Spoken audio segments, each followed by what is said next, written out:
Hello everyone, welcome to my channel Dada's Physics. Today I will discuss about Schrodinger mechanics. Schrodinger mechanics, or you can say quantum mechanics. And Schrodinger equation is a very important and integral part of this quantum mechanics.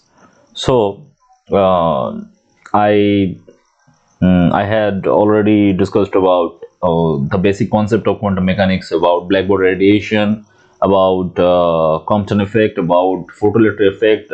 These videos actually gives you the history of quantum mechanics, how quantum mechanics come in this part of physics. Okay, so if you missed all these videos, then please watch at fast those videos and then come to this. And the most recent video about basic concepts of wave function and all this, you should cover this video, then come to this, because this is a application of the basic concepts of quantum mechanics. So let's start. So I already said you that the concept of wave function. No. So what is wave function?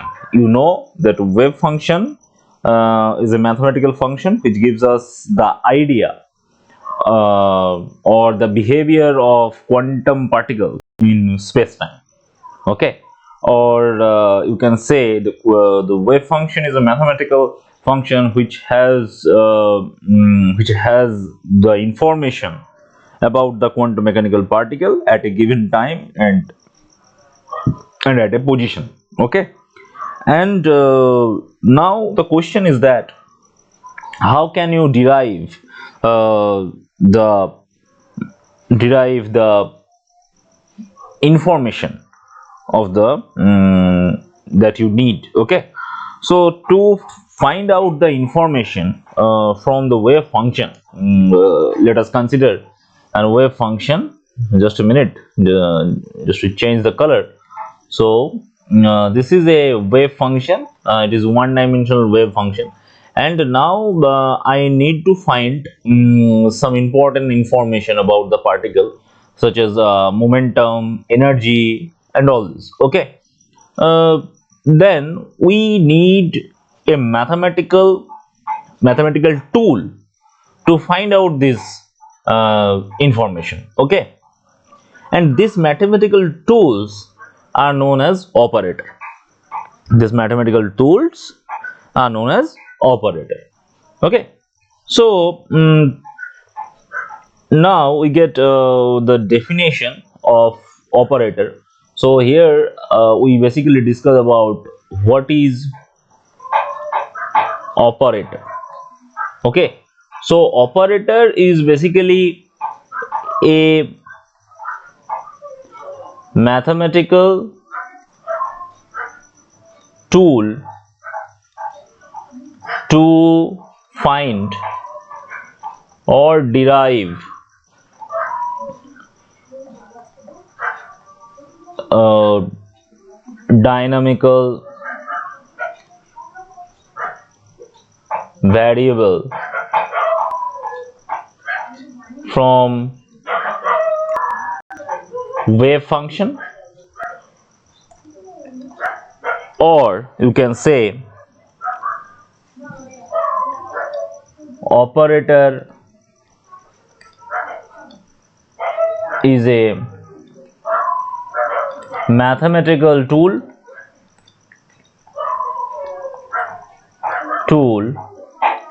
to find the not find to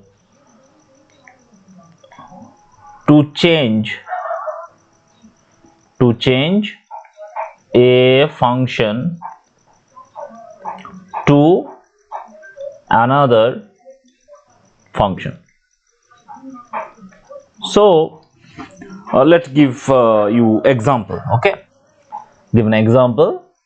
Suppose you consider that fx is a function is equal to 2x square plus 3x plus 1. Okay, and now you apply d dx of f.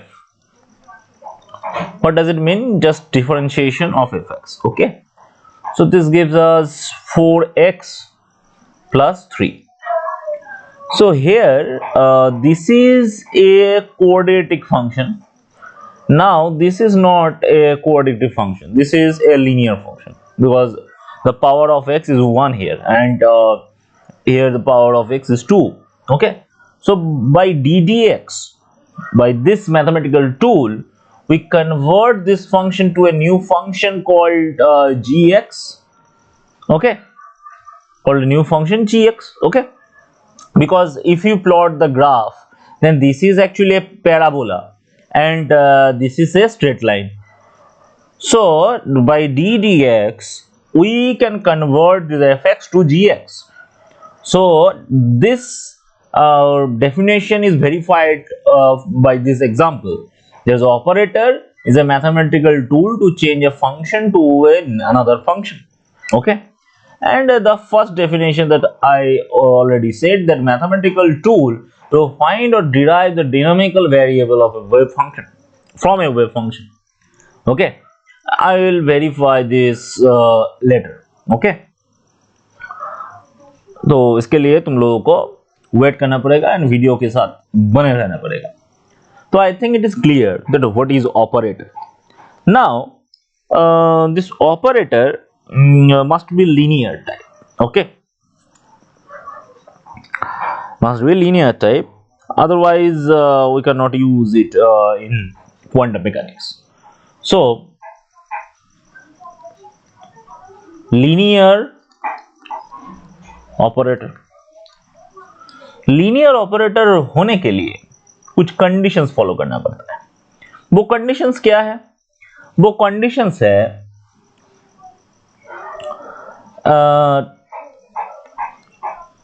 when we apply a operator on, suppose a cap, operator को cap से represent किया जाता है on CF, what we will get? We will get C a cap F. Okay, second, a cap F plus G is equal to a cap F a cap G. Okay, clear है? Again मतलब ये क्या है? ये है distributive rule of addition. Okay, distributive rule of addition. Associative rule भी ये follow करेगा. ओके, डिस्ट्रीब्यूटिव रूल फॉलो करता है, एसोसिएटिव रूल भी फॉलो करता है. ओके, एसोसिएटिव रूल कैसे फॉलो करेगा? मतलब sum of two linear operator must be another linear operator. We can write this as this. So ये तीनों कंडीशन अगर ये फॉलो करेगा, then we can say that this is a linear operator. Okay, linear operator होने के लिए ये condition follow करना है. ये कंडीशन फॉलो करेगा तभी हम इसको linear operator कहेंगे. Okay, नाउ ये ऑपरेटर जो है, ऑपरेटर का भी कुछ टाइप होता है. वो क्या? वो है hermitian operator and non hermitian operator और skew hermitian operator, you can say. ये ऑपरेटर का और भी दो टाइप यहां पे मैं बोल सकता हूं. वो है Hermitian and skew Hermitian. Okay, तो ये हर्मिशियन और स्क्यू हर्मिशियन ऑपरेटर को जानने के लिए तुम लोगों को और थोड़ा डेप्थ में जाना पड़ेगा इस ऑपरेटर का कॉन्सेप्ट का. But as our syllabus is not सो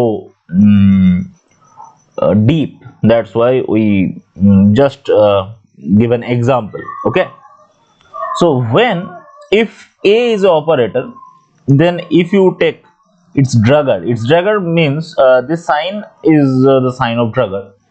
इसका मतलब है पहले इसका कॉम्प्लेक्स लेना पड़ेगा, उसके बाद कॉन्जुगेट करना पड़ेगा। मतलब अगर ये एक मैट्रिक्स होता है, अगर ये मैट्रिक्स होता है तो उसका कॉम्प्लेक्स लेना पड़ेगा, कॉम्प्लेक्स कंजुगेट करना पड़ेगा। कॉम्प्लेक्स कंजुगेट करेंगे तब अगर सेम ऑपरेटर ही मिले, तुम लोग को याद है ना कि 2 प्लस आई, इसका कॉन्जुगेट लेंगे तो 2 माइनस आई हो जाएगा, ऐसे करके ऐसा कॉन्जुगेट अगर लेंगे तो सेम ऑपरेटर अगर आ जाए तब हम उसको बोलेंगे हर्मिशियन, तब हम उसको बोलेंगे हर्मिशियन। अगर इसका ड्रैगर लेके माइनस ए कैप आ जाएगा तब हम इसको बोलेंगे skew Hermitian.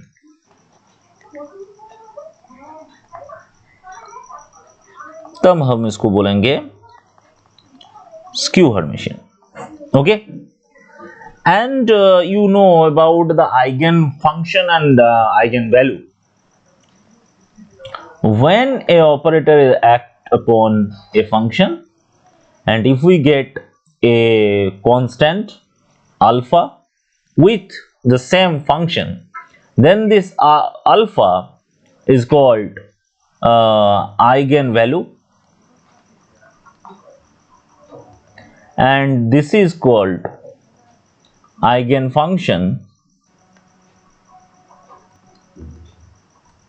of a operator.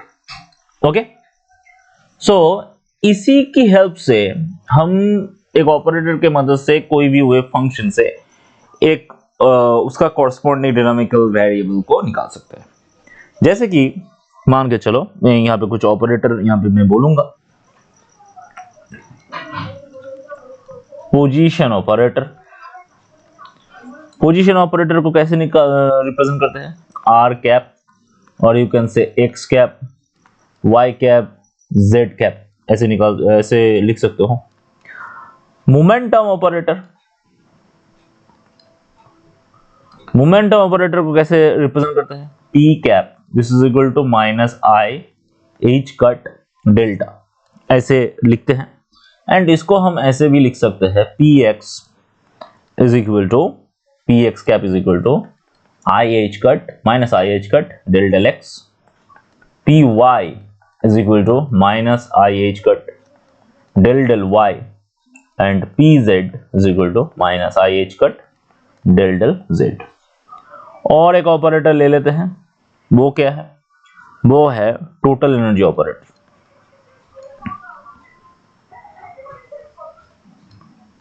Total energy, total energy operator का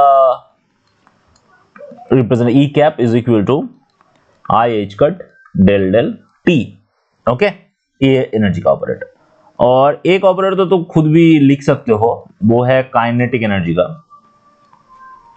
काइनेटिक एनर्जी का जो ऑपरेटर होगा, kinetic energy is equal to, you know that kinetic energy is equal to, you can say that momentum square divided by 2m.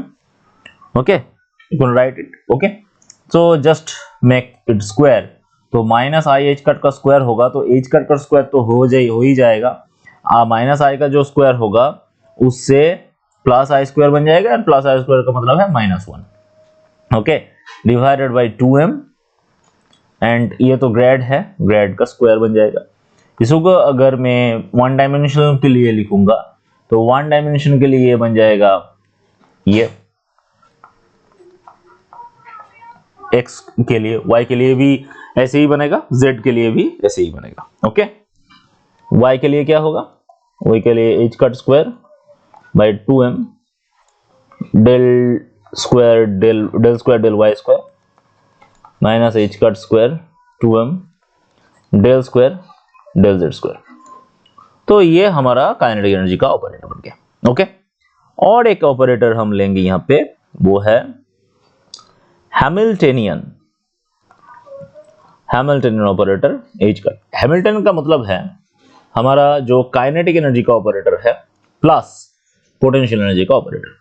Kinetic energy operator, you know that minus H cut square by 2m grade इसका square plus potential operator को हम ऐसे ही लिखेंगे।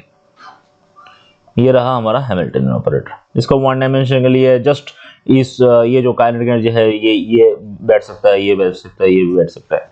यहाँ पे तुम एक चीज याद रखना कि this is equal to always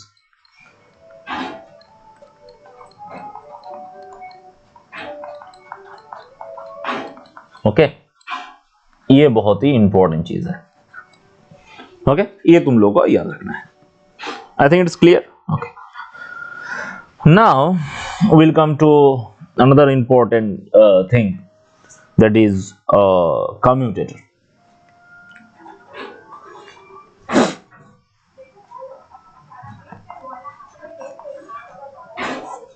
So ये commutator क्या है? commutator को हम ऐसे लिखते हैं A operator comma B operator third bracket के अंदर, दिस इज इक्वल टू ये बन जाता है। ओके, ये बन जाता है। तो ये रहा हमारा कम्यूटेटर। एंड अगर एक एग्जांपल ले ले कम्यूटेटर का, तब तुम्हें ठीक ठाक समझ में आ जाएगा। लिख लेते हैं एक एग्जांपल, x px, इन दोनों का हम कम्यूटेटर लेंगे, इन दोनों का हम कम्यूटेटर लेंगे। सो इसको हम क्या कैसे लिख सकेंगे? इसको हम ऐसे लिख सकेंगे, x यहाँ पे तो एक माइनस आई एच कट रहेगा। सो किसी का एक फंक्शन ले लेते हैं माइनस, यहाँ पे तो एक माइनस रहेगा,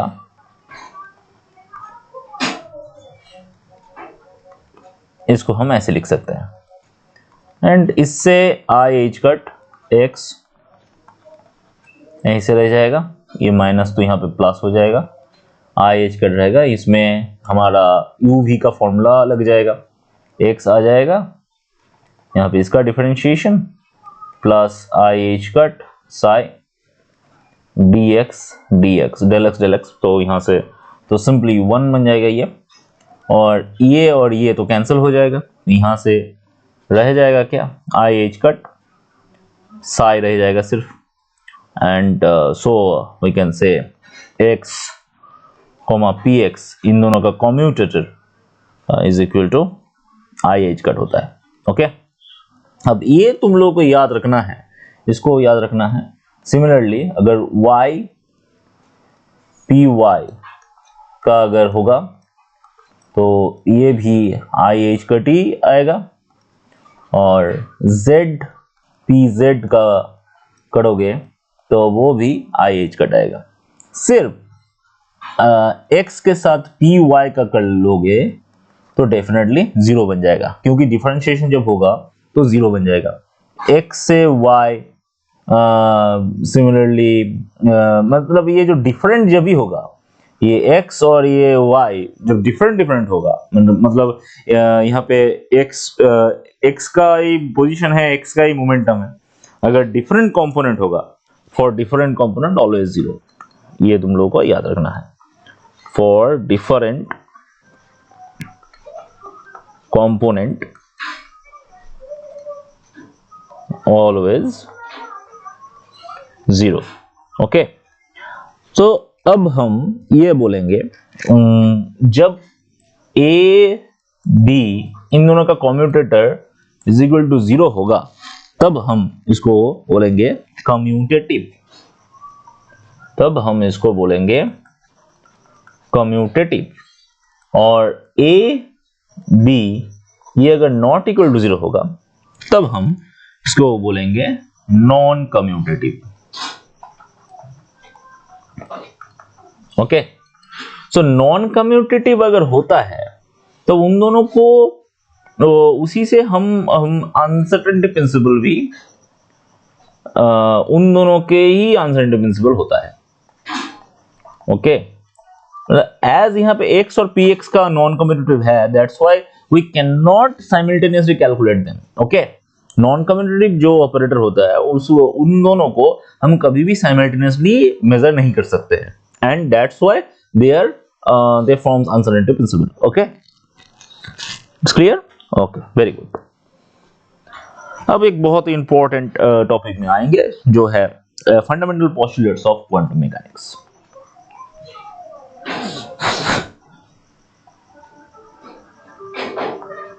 fundamental postulates of quantum mechanics, ये क्या है? फंडामेंटल पोस्टुलेट्स क्या है? तो फर्स्ट पोस्टुलेट जो है वो तो है वेव फंक्शन का, मतलब कोई भी पार्टिकल हो उसका एक वेव फंक्शन रहेगा एंड दिस वेव फंक्शन होगा वेल बिहेव्ड वेव फंक्शन होगा। मतलब ये जो वेव फंक्शन होगा उसका जो वो कंटिन्यूअस होगा।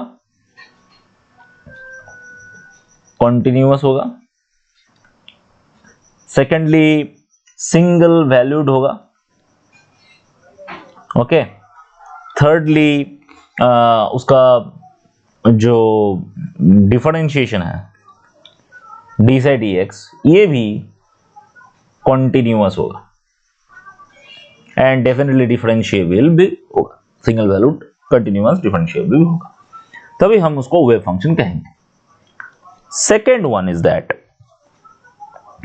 कोई भी ऑपरेटर है, वो ऑपरेटर अगर वेव फंक्शन के ऊपर एक्ट करेगा तो हमें एक आइगन वैल्यू मिलेगा अल्फा, और साथ ही वो वेव फंक्शन मिल जाएगा, ओके। मतलब एक आइगन वैल्यू मिलेगा और एक eigen function of that operator हम कहेंगे उसको, ठीक है। और क्या है?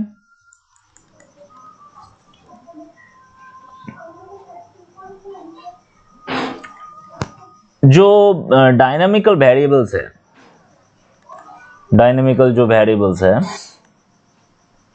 उसका कॉरस्पॉन्डिंग हमें ऑपरेटर भी मिलेगा, जैसे कि मोमेंटम का ऑपरेटर मिलेगा, एनर्जी का ऑपरेटर मिलेगा, ऐसे करके, ओके। फोर्थ वन इज ये जो वेव फंक्शन है इसका अगर ऑल स्पेस का इंटीग्रेशन ले ले, ओके, स्पेस का इंटीग्रेशन ले ले तो वो इज इक्वल टू 1 होना चाहिए। मतलब ये जो वेव फंक्शन है उसको नॉर्मलाइज्ड होना है, वेव फंक्शन होना है, ओके। वेव फंक्शन को नॉर्मलाइज्ड होना है, okay. And the 5 is the expectation value.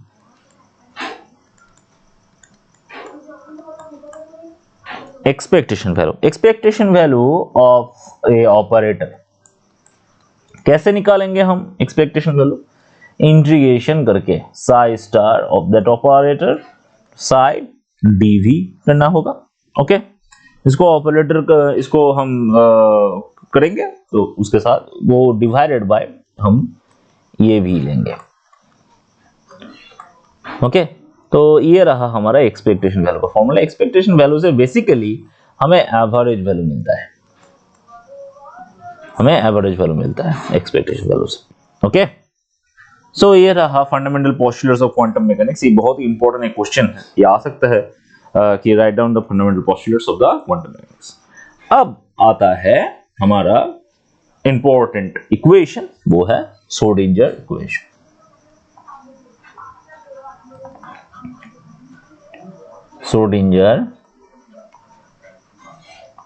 Equation.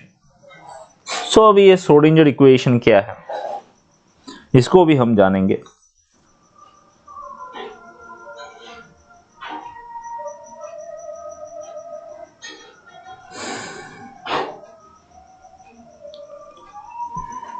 Schrodinger equation को हम जानेंगे। तो ये श्रोडिंगर इक्वेशन को हम डिराइव कैसे करेंगे? Schrodinger equation basically energy conservation के ऊपर बेस्ड है। ठीक से अगर देखोगे, अगर तुम हैमिल्टनियन ऑपरेटर को देखोगे, हैमिल्टनियन ऑपरेटर में क्या है? Kinetic energy plus potential energy है, और हमारा जो एनर्जी है वो है। तो हैमिल्टनियन ऑपरेटर अगर कोई भी वेव फंक्शन के ऊपर एक्ट करेगा तो उससे हमें डेफिनेटली उसका एनर्जी मिल जाएगा, ओके, एनर्जी ऑपरेटर एक्ट करेगा कोई वेव फंक्शन से वेव फंक्शन के ऊपर, तब भी हमें एनर्जी मिलेगा। हैमिल्टन ऑपरेटर वेव फंक्शन के ऊपर एक्ट करेगा तो kinetic energy plus potential energy मिलेगा, and kinetic energy plus potential energy is equal to total energy. मतलब क्या हुआ, मतलब हुआ Hamiltonian on a wave function is equal to energy operator on a wave function, and यही तो है हमारा श्रोडिंगर इक्वेशन। समझ में आया श्रोडिंगर इक्वेशन क्या है? ठीक है, हैमिल्टनियन है काइनेटिक प्लस पोटेंशियल, तो हैमिल्टनियन एक्ट करेगा तो काइनेटिक प्लस पोटेंशियल मिलेगा, एंड एनर्जी एक्ट करेगा तो भी हमें काइनेटिक प्लस पोटेंशियल मिलेगा। ओके, सो दोनों का ही आंसर सेम है, that's why we can say that each cap psi is equal to E cap psi। तो यही है हमारा श्रोडिंगर इक्वेशन। इसको हम अगर 3 डायमेंशनल फॉर्मेट में लिखेंगे तब हमें ये मिल जाएगा, minus h cut square by 2m grad square psi plus v psi is equal to E psi। ये रहा हमारा श्रोडिंगर इक्वेशन का 3D form of Schrodinger equation, 3 dimensional form of Schrodinger equation. Okay, तो यह रहा हमारा 3 dimensional form of Schrodinger equation. अब इससे अगर 1D फॉर्मेट में जाएंगे तो 1D फॉर्मेट में क्या होगा,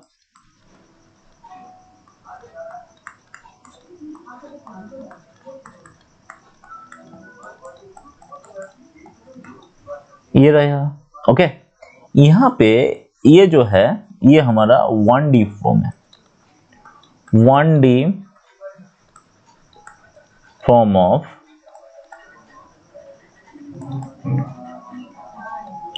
श्रोडिंगर इक्वेशन। ओके, तो ये दोनों फॉर्म हमें यहां से मिल गया। ठीक है, तो अब देखो, अब हम यहाँ पे जो वेव फंक्शन है, यहाँ पे जो वेव फंक्शन है psi, ये वेव फंक्शन दोनों का ही फंक्शन होगा, x का भी होगा टाइम का भी होगा। क्यों? x का फंक्शन है, दैट्स व्हाई x से डिफरेंशिएट हो रहा है, और यहाँ पे e का जो ऑपरेटर है, अगर तुम्हें याद हो कुछ देर पहले मैंने बोला e operator is equal to i h का डेल डेल t, मतलब t का भी फंक्शन होना ही होगा psi को, अदरवाइज ये डिफरेंशिएट नहीं होगा। Okay, so wave function psi is equal to psi of xt। तो अब यहां से ये जो फॉर्म है ना, मतलब ये जो फॉर्म है इसको हम कहते हैं टाइम डिपेंडेंट, इसको हम कहते हैं time dependent form of Schrodinger equation. Schrodinger equation को हम SE से लिख रहे हैं। ओके, तो अब अगर टाइम डिपेंडेंट फॉर्म से अगर टाइम इंडिपेंडेंट फॉर्म तक जाएंगे, टाइम डिपेंडेंट है उससे हम टाइम इंडिपेंडेंट निकालेंगे। निकालने के लिए हमें क्या करना पड़ेगा, देखो, time independent form of Schrodinger equation, हम क्या करेंगे, psi is equal to phi t into, हम इसको और एक चीज ले लेते हैं, यहां पे psi को हम एक कैपिटल psi ऐसे लिखते हैं। ठीक है, दिस इज इक्वल टू, हम ऐसे लिखेंगे कि phi t into small psi x। Okay, तो ये अगर एक्ट कर देगा उस श्रोडिंगर टाइम डिपेंडेंट में एक्ट करेगा, तब हमें क्या मिलेगा, हमें ये मिलेगा h का स्क्वायर बाई 2m, x के साथ डिफरेंशिएट होगा तो phi t तो बाहर आ जाएगा, इसमें सिंपली ये रहेगा, इसमें v के साथ भी एक phi t रहेगा, एक psi x रहेगा। दिस इज इक्वल टू, इस तरफ i h cut del del t of यहाँ पे phi रहेगा और यहाँ पे psi बाहर आ जाएगा। ओके, अब ये जो इक्वेशन हमें मिला है ना, ये जो equation number 1, okay, equation number 1 को हम डिवाइड कर देंगे किसके साथ, साई x फाई t, इसका प्रोडक्ट के साथ हम डिवाइड कर देंगे। डिवाइड करने से हमें क्या मिल जाएगा, डिवाइड करने से हमें मिल जाएगा h cut square del square psi del x square divided by psi plus यहाँ पे सिर्फ भी रहेगा और यहाँ पे साई कैंसिल हो जाएगा एंड यहाँ पे एक फाई रहेगा और i H cut del del t phi रह जाएगा। ओके, ये रहेगा and definitely we know that this must be equal to energy, होगा ही, एनर्जी के साथ ही इक्वल होगा, क्योंकि एनर्जी के साथ इक्वल नहीं होगा तो किसके साथ इक्वल होगा, एनर्जी के साथ ही इक्वल होना है, बिकॉज दोनों ही तो एनर्जी को ही देगा ना, राइट हैंड साइड और left side both equal to the energy. So यहां से हम ये लिख सकते हैं कि h cut square 2m del square psi del x square plus v psi is equal to e psi. यहाँ पे एक कंफ्यूजन हो सकता है, वो मैं बोल देता हूँ। यहाँ पे मैंने साई लिखा है और यहाँ पे मैंने कैपिटल साई यूज किया। बेसिकली मैंने जो यहाँ पे जो साई मैंने लिखा है ना, ये एक्चुअली कैपिटल साई है, तो कंफ्यूज मत होना, ये कैपिटल साई है, ये सब कैपिटल साई है जब तक टाइम डिपेंडेंट था। ओके, तो उससे मैंने ये लेके आया। ओके, तो ये जो हमारा आया है इक्वेशन नंबर 2, इसको हम कहते हैं time independent form of Schrodinger equation. Okay, ये हमारा time independent form of Schrodinger equation है। तो इसी के साथ हम ये भी लिख सकते हैं कि 1/5 into I H cut del phi del T is equal to E, ये लिख सकते हैं। इसको हम ये लिख सकते हैं कि del phi by phi is equal to E del t divided by i H cut. इससे हम बोथ साइड अगर इंटीग्रेशन कर ले तो इससे तो हम ln मिलेगा, यहाँ पे तो हमें ln मिल जाएगा और यहाँ पे हमें क्या मिल जाएगा, इसको अगर इंटीग्रेशन कर ले, यहाँ पर भी इंटीग्रेशन कर ले, इंटीग्रेशन करने से हमें ln मिल जाएगा और ln को साइड चेंज करेगा तो e टू डी पर आ जाएगा, मतलब फाई इज इक्वल टू हमें इस तरह का c into e to the power minus i E t by h cut, इस तरह का एक वैल्यू मिल जाएगा। ओके, इसको इंटीग्रेशन करने से ये मिलेगा। Okay, and now total wave function मतलब जो ये कैपिटल साई है वो तो small psi into c into e to the power i E t by h cut, ये बन जाएगा। ये रहा हमारा total wave function,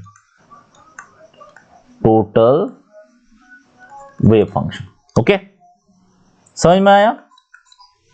okay, very good. तो ये बहुत ही इंपॉर्टेंट एक पार्ट है, इससे क्वेश्चन आ सकता है। अब हम जानेंगे ये श्रोडिंगर इक्वेशन जो है, ये श्रोडिंगर इक्वेशन का एप्लीकेशन बहुत ही इंपॉर्टेंट है। Okay,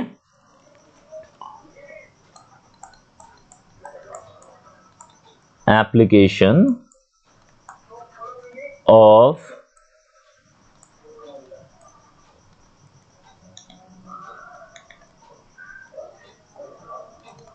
Schrodinger equation. सो ये रहा श्रोडिंगर इक्वेशन का एप्लीकेशन। वो क्या है, हम फर्स्ट जो करेंगे वो है 1D box, 1D infinite box. ये बेसिकली क्या है, इनफाइनाइट बॉक्स का मतलब क्या है, मतलब है इस तरफ पोटेंशियल दिया हुआ है इन्फिनिटी, यहाँ पे भी पोटेंशियल दिया हुआ है इन्फिनिटी। इसका जो लेंथ है वो है L, मतलब ये रहा हमारा ओरिजिन और यहाँ पे एक्स एक्सिस है। ओके, और यहाँ पे L लेंथ लिया हुआ है, यहाँ पे इन्फिनिटी। ओके, मतलब यहाँ पे जो बाहर में जो पोटेंशियल है, बेसिकली जो पोटेंशियल है v as a function of x यहाँ पे जो है वो पोटेंशियल है, उसका वैल्यू है 0। कहां से कहां तक 0 है? x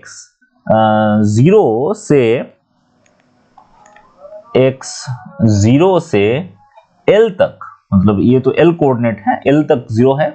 एंड उसके बाद x greater than is equal to l होगा और x लेस देन 0 होगा। इन दोनों के लिए पोटेंशियल है इंफिनिटी। अब एक चीज देखो, तुम लोगों ने कढ़ाई तो देखा होगा, कढ़ाई तो ऐसे होता है ना, इसके बीचों बीच एक मार्बल है, एक बॉल है, समझ मान के चलो, इसमें एक एनर्जी दिया, इसको इस तरफ मूव कर दिया, मूव करने के बाद क्या होगा, ये इस तरफ जाएगा और इस तरफ आएगा, ऐसे बैक एंड फोर्थ मूव करेगा, मतलब इसका एक ऑसिलेशन स्टार्ट होगा। अगर यहाँ पे इसका जो हाइट है इसको हम इनफाइनाइट कर दे तो ये जो बॉल है वो कभी भी इसका बाहर नहीं जाएगा, इनफाइनाइट टाइम्स तक ये इस तरफ और इस तरफ करेगा, बैक एंड फोर्थ मूव करेगा। तो एक्चुअली ये भी वही है, यहाँ पे एक पार्टिकल है, जो पार्टिकल यहाँ पे ही मूव करेगा, यहाँ से बाहर नहीं जा सकता, बिकॉज ये बाहर में इंफिनिटी है। मतलब इसका जो वेव फंक्शन है, इसका वेव फंक्शन यहाँ पर ही रहेगा, इसका बाहर नहीं जाएगा, मतलब बाहर में वेव फंक्शन का जो वैल्यू होगा वो 0 हो जाएगा, बिकॉज बाहर में पार्टिकल नहीं रह सकता है। मतलब इसका जो वेव फंक्शन होगा, वेव फंक्शन अगर मैंने टाइम इंडिपेंडेंट पार्ट का जो वेव फंक्शन है उसको स्मॉल साई अगर ले ले, तो ये जो स्मॉल साई है, स्मॉल साई इसी का अंदर रहेगा और इसका जब इंटीग्रेशन लेंगे dx में 0 to l तक ही लेना पड़ेगा, and this is equal to 1 होगा। मतलब ये पार्टिकल इसी में रहेगा, इसका प्रोबेबिलिटी 1 है, इसका बाहर में पार्टिकल नहीं रह सकता, बिकॉज वहां पे इनफाइनाइट पोटेंशियल दिया हुआ है। ओके, समझ में आ रहा है ना? Okay, very good. तो अब हम इसका इक्वेशन निकालेंगे। तो श्रोडिंगर इक्वेशन अगर इसके लिखेंगे तो देखो, h cut square by 2m del square psi del x square plus v psi is equal to e psi, ये रहा हमारा इक्वेशन। यहाँ पे 0 से l तक यहाँ पे कोई भी पोटेंशियल नहीं है, पोटेंशियल वैल्यू 0 है, तो ये 0 बन जाएगा, तो हमारा इक्वेशन बन जाएगा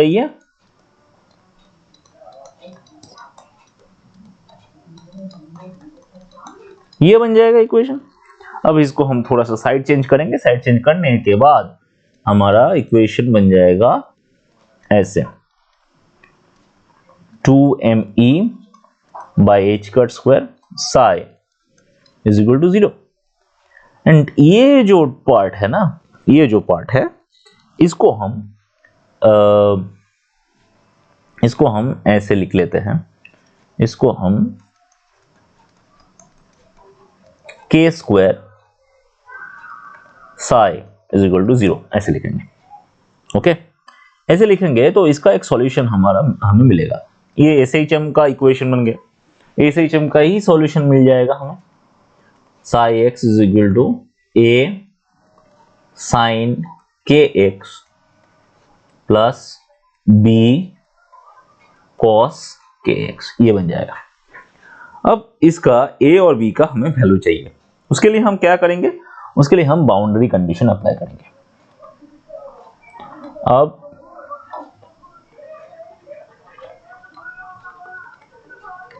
बाउंड्री कंडीशन, सो ये बाउंड्री कंडीशन के लिए हमें क्या चाहिए, हमारा इन्फिनिटी में ये तो यहाँ पे तो पोटेंशियल इन्फिनिटी है, मतलब यहाँ पे तो पार्टिकल नहीं रह सकता, मतलब साई जब l का साथ इक्वल, x जब l का साथ इक्वल होगा तो साई 0 बन जाएगा, एंड साई जब x जब 0 के साथ इक्वल होगा वहां पर भी 0 बन जाएगा। ओके, ये हमारा कंडीशन है। इन दोनों कंडीशन अगर हम यहाँ पे अप्लाई करेंगे, इस कंडीशन से हमें क्या मिलेगा, s की जगह में 0 पुट कर देंगे, यहाँ पे cos जो है, cos 0 का मतलब 1 है, मतलब b इज इक्वल टू 0 आ गया। मतलब ये तो हमें मिल गया कि psi x is equal to सिर्फ a साइन kx ही होगा। ओके, बिकॉज साई 0 जब पुट करेंगे, साइन 0 से a तो 0 बन रहा है, but b into cos 0, cos 0 का मतलब 1 है, मतलब b रह गया, यानी यहाँ पे तो 0 आ जाएगा, तो यहाँ पे अगर 0 आ जाएगा तो b इज इक्वल टू 0 बन गया। तो सिर्फ हमें मिल गया psi x is equal to a sine kx, ये हमें मिल गया। ये हमें अगर मिल गया तो हम अब हमें a चाहिए। a के लिए हम normal, a actually normalization condition, normalize constant है, उसके लिए हम क्या करेंगे, उसके लिए हम ये कॉन्सेप्ट लगा देंगे कि यहाँ पे जो इंटीग्रेशन करेंगे वो इज इक्वल टू 1 होगा। क्यों 1 होगा? जरूरी उसको 1 होना ही है, बिकॉज पार्टिकल तो 0 से l के अंदर ही रह जाएगा। ओके, तो उसके बाहर नहीं जाएगा, तो वो 1 होगा। उसको अगर हम सॉल्व करेंगे, सॉल्व करने से हमें ये मिल जाएगा, साई स्क्वायर साई करेंगे इसको, यहाँ पे तो a स्क्वायर आ गया, यहाँ पे साइन स्क्वायर kx dx आ जाएगा, यहाँ से 2 से डिवाइड कर देंगे, यहाँ पे 2 मल्टीप्लाई कर देंगे, दिस इज इक्वल टू 1 है। एंड इसको अगर हम सॉल्व करेंगे 0 to l, 2 sine square kx है, तो 2 साइन स्क्वायर kx अगर है तो यहाँ पर अगर हम फॉर्मूला अप्लाई कर देंगे, फॉर्मूला अप्लाई करने से हमें सिर्फ बहुत ही इजी तरीके से हमारा आंसर मिल जाएगा, बिकॉज एक्चुअली हमें यहाँ पे सिर्फ एवरेज निकालना है। तो you know the sine square का जो एवरेज होता है वो हाफ होता है। ओके, और यहाँ पे लिमिट भी 0 से l तक है, तो इसका आंसर क्या आ सकता है, तुम लोग गेस कर सकते हो, वो है a स्क्वायर इंटू l/2, ये आंसर आ सकता है, this is equal to 1। Okay, तो यहाँ पे मैंने बहुत सारा स्टेप जंप कर दिया है due to time. So a square is equal to 2/l, so यहाँ पे a इज इक्वल टू हमें मिल गया 2/l, मतलब हमें नॉर्मलाइजेशन कांस्टेंट मिल गया। ये हमारा नॉर्मलाइजेशन कांस्टेंट है। ओके, सो वेव फंक्शन हम क्या कैसे बन गया, वेव फंक्शन बन गया ये 2/l sin kx, 2/x sin kx। तो अब अगर तुम्हारा ये क्वेश्चन भी है कि kx का k कैसे निकालेंगे, तो उसके लिए सिर्फ एक काम कर दो, उसके लिए यहाँ पे psi l is equal to 0, इसका कंडीशन यूज कर दो। Psi l is equal to 0 अगर हम यूज करेंगे तो ये 0 इज इक्वल टू हमें मिल जाएगा साइन k इंटू l। तो मतलब k इंटू l का जो वैल्यू है वो डेफिनेटली n इंटू पाई होगा, अदरवाइज ये तो 0 नहीं बन सकता। इसीलिए हम यहाँ पे कह सकते हैं कि k is equal to n pi by l।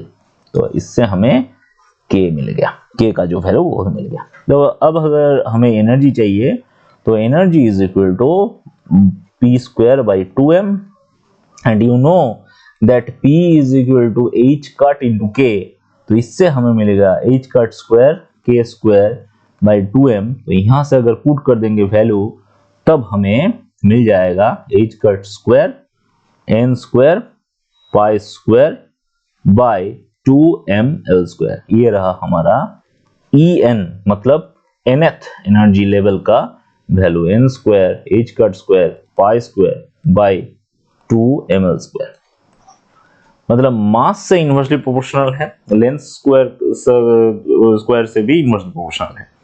तो ये रहा हमारा nth एनर्जी लेवल का वैल्यू। तो ऐसे हम एनर्जी लेवल का, यहाँ से क्वेश्चन भी आ सकता है, मास दे दिया रहे, एल दे दिया रहे, वहां से तुम्हारा क्वेश्चन, वहां से तुम एनर्जी का वैल्यू कैलकुलेट कर सकते हो। तो अब हमारा जो वेव फंक्शन तो हमें मिल गया, अगर इसका ग्राफ प्लॉट कर ले तो हमें क्या मिलेगा, तो हमें क्या मिलेगा उसको, उसके लिए हमें n इज इक्वल टू 1 2 3 ऐसे पुट करना पड़ेगा, एंड हमें कैसा वेव फंक्शन मिलेगा वो भी देख लो। अगर n इज इक्वल टू 1 के लिए हम देखेंगे, n इज इक्वल टू 1 के लिए हम देखेंगे तो हमारा तो दोनों तरफ तो इन्फिनिटी है, तो वेव फंक्शन एक्चुअली यहाँ से स्टार्ट होगा, यहाँ से स्टार्ट होके यहाँ पे एंड कर जाएगा कि ये हमारा साई 1 के लिए, और E1 जब एनर्जी E1 है। ओके, सो साई 1 का स्क्वायर करने से हमें प्रोबेबिलिटी मिल जाएगा। प्रोबेबिलिटी क्या, तब प्रोबेबिलिटी तो तुम्हें मालूम ही होगा, साई इंटू साई, मतलब साई स्क्वायर करने से हमें प्रोबेबिलिटी मिल जाएगा।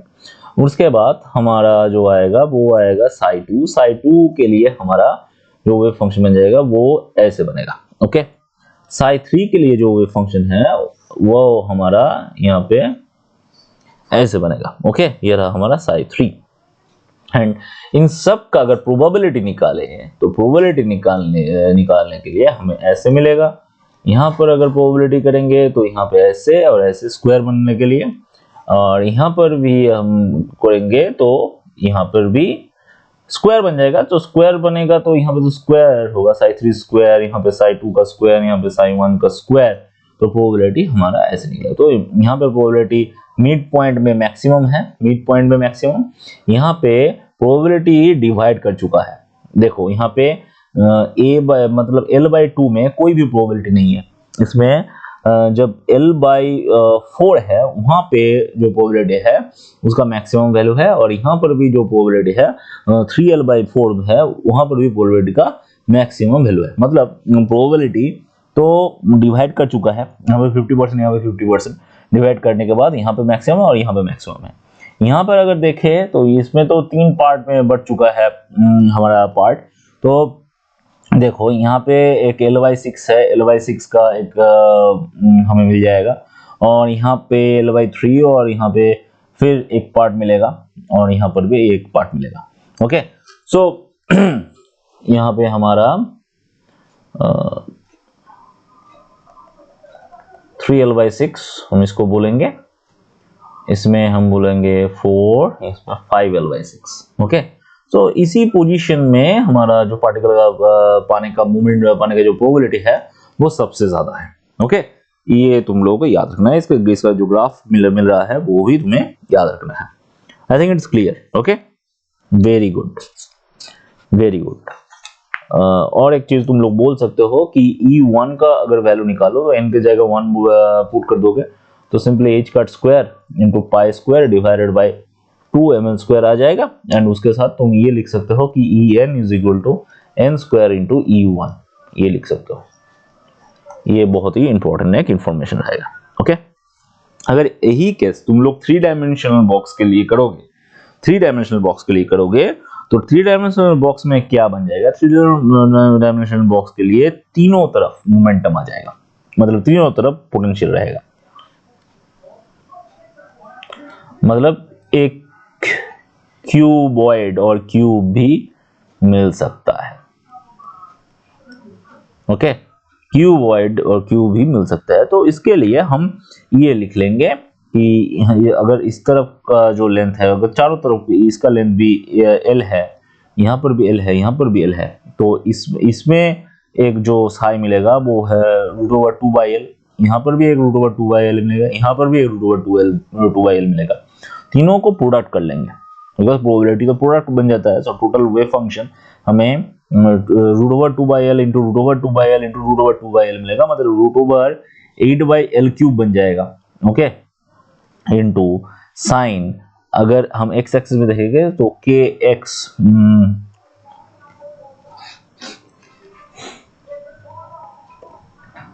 kxl मिलेगा इंटू साइन kyl मिलेगा इंटू साइन kzl मिलेगा, ऐसे मिलेगा। ये रहा हमारा वेव फंक्शन। और इसका जो एनर्जी मिलेगा, एनर्जी अगर nx ny nz ऐसे लिखेंगे तो उसके लिए भी हमारा सिंपल ऐड होगा, वो है h cut square pi square divided bye हमारा सबका लेंथ अगर सेम है l स्क्वायर लिखेंगे, और यहाँ पे nx square plus ny square plus nz square ये रह जाएगा। ये हमारा 3 डायमेंशनल केस के लिए एनर्जी बन जाएगा। और इसमें हमारा क्या मिलेगा? इसमें हमारा डीजेनरेट स्टेट भी मिलेगा। ओके, इसमें हमारा डीजेनरेट स्टेट भी मिलेगा।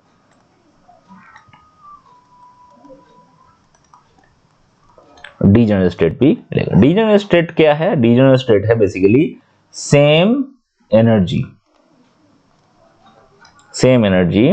with different state। कैसे मिलेगा? देखो, nx है, ny है, nz है। सो हमारा एनर्जी का जो वैल्यू है वो तो सिर्फ h cut square pi square divided by 2ml square into nx square ny square nz square. So इन स्क्वायरों का सम के ऊपर डिपेंड करता है, ये तो कांस्टेंट है। तो अगर ये 1 है, ये 1 है, ये 1 है, ओके, ये इसका कोई डिजेनरेसी नहीं बन सकता। अगर ये 1 है, ये 2 है, ये 1 है, ओके, इसको अगर 2 कर देंगे, इसको 1 कर देंगे, इसको 1 कर देंगे, इसको 2 करेंगे, इसको 1 करेंगे, इसको 1 करेंगे। ओके, इन तीनों केस में हमारा एनर्जी का जो वैल्यू है वो सेम ही रहेगा। मतलब ये थ्री फोल्ड डीजेनरेसी शो करेगा। मतलब 1 square plus 2 square plus 1 square. Okay, मतलब 1 स्क्वायर प्लस 1 स्क्वायर से 2 बन गया और इसमें 2 स्क्वायर से 5 बन गया। मतलब 5, यहाँ पर भी 5 H cut square pi square divided bye 2 ml square रहेगा। यहाँ पर भी वही होगा और यहाँ पर भी वही होगा, यहाँ पर भी वही होगा। समझ में आ रहा है ना? इसी को हम थ्री फोल्ड डीजेनरेसी कहेंगे। और एक एग्जांपल ले लेते हैं।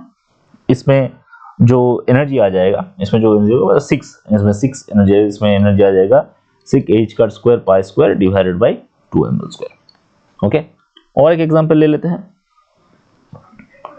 2 2 1 1 2 2 2 1 2। ओके, ये भी थ्री फोल्ड डीजेनरेसी है। यहाँ पर भी थ्री फोल्ड डीजेनरेसी मिलेगा। ओके, तो ये रहा डीजेनरेसी। और भी दोनों एग्जांपल है, क्वांटम एप्लीकेशन है। एक है ऑसिलेटर और है हाइड्रोजन एटम। सो वो भी इंपॉर्टेंट है, बट यहाँ पे एग्जाम तो बहुत ही करीब है, तो दैट्स वाई मैं यहाँ पे सबसे इंपॉर्टेंट जो मुझे लगा मैंने यहाँ पे बोला। सो अगर इसके बाद भी किसी को हाइड्रोजन एटम और हार्मोनिक ऑसिलेटर चाहिए तो वो मुझे कमेंट सेक्शन में बोलना, मैं समझा दूंगा और एक वीडियो बना के। बट तुम लोग एक चीज याद रखना कि जो हार्मोनिक ऑसिलेटर है, हार्मोनिक ऑसिलेटर का एनर्जी याद रखना, वो इंपॉर्टेंट है। ओके, इसका जो एनर्जी बन जाएगा En, वो बन जाएगा n plus half h cut omega, और इसका 0 पॉइंट एनर्जी मिलेगा। 0 पॉइंट एनर्जी कब होगा? जब n इज इक्वल टू 0 होगा। उसका वैल्यू क्या होता है? हाफ h, तो h कट ओमेगा। ओके, ये समझ में, ये याद रखना। और एक चीज याद रख सकते हो, वो है इसका इक्वेशन।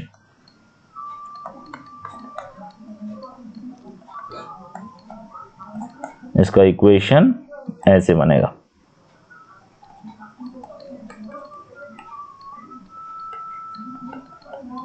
इक्वेशन ऐसे बनेगा, ये रहा इसका इक्वेशन। ओके, इसका वेव फंक्शन जो होगा वो तो समझ में आ ही जाएगा। वेव फंक्शन भी मैं यहाँ पे लिख देता हूं।